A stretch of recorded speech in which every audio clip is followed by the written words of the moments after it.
Attendez mes Barcelonais. Vous pensez vraiment que je refais toute une journée sans vous résumer l'actu sur le FC Barcelone? Ça, c'est mal me connaître. Alors, qu'est-ce qui se passe du côté du FC Barcelone en ce beau mardi matin?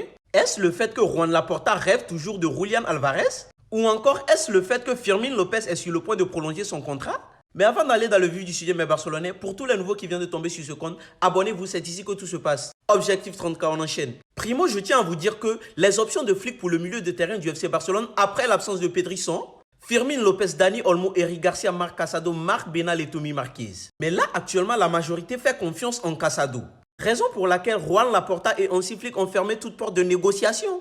Secondo, Fermín López confirme que sa prolongation est imminente. Mon intention est de rester au Barça, c'est le plus important pour moi. Enfin bref, j'espère que ça sera bientôt, je suis très heureux. En tout cas, tu as intérêt à rester petit, tu ne bouges pas. Et Juan Laporta qui rêve toujours de Julián Álvarez, malgré qu'on n'a pas des sous.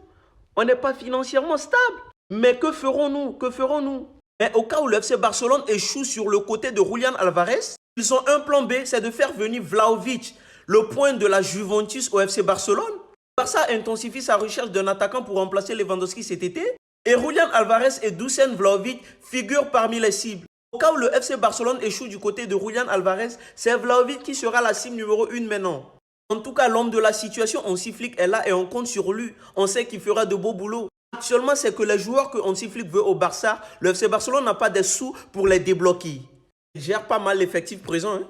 Et au milieu de terrain, les gars, en absence de Pedri, c'est Gavi qui gérait le poste. Mais voilà que Gavi est blessé. Actuellement, il lui reste seulement 1 mois et demi, fin février, pour qu'il revienne sur le terrain, les gars, afin de reprendre l'entraînement. Je tiens à vous dire que demain, en Ligue des Champions face au Copenhagen, Frenkie de Jong est suspendu en cette 8e de journée. Et pour ceux qui ne le savent pas, voici les stats perso de nos deux leaders attaquants, Rafinha et Lamine Yamal en cette saison. Rafinha qui fait 20 games, les gars, 20 jeux, 12 goals et 5 assists. Yamal qui fait 26 games, 11 buts et 11 assists. C'est pas monstrueux ça? Et actuellement, le cas de Rashford au FC Barcelone est très inquiétant. Marcus Rashford n'a pas joué une seule minute contre le Real Oviedo. Mais il ne devrait non plus être titulaire contre le Copenhague. Rafinha est totalement rétabli 100%. Il est peu probable que Rashford joue lorsque Rafinha sera pleinement rétabli. Et voilà, on est là dans nos coins. Le FC Barcelone nous signe des pépites. Mais on ne les connaît pas, on ne sait même pas d'où ils sortent. Breaking, Patricio Pacifico au FC Barcelone. Here we go.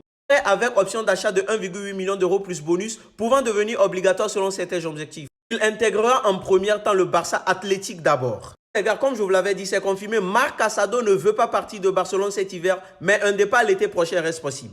Et mes Barcelonais, c'est officiel, Dro qui signe au PSG et portera le numéro 27. Entrant jusqu'en 2030, le Barça reçoit 8,2 millions d'euros pour le transfert de Dro au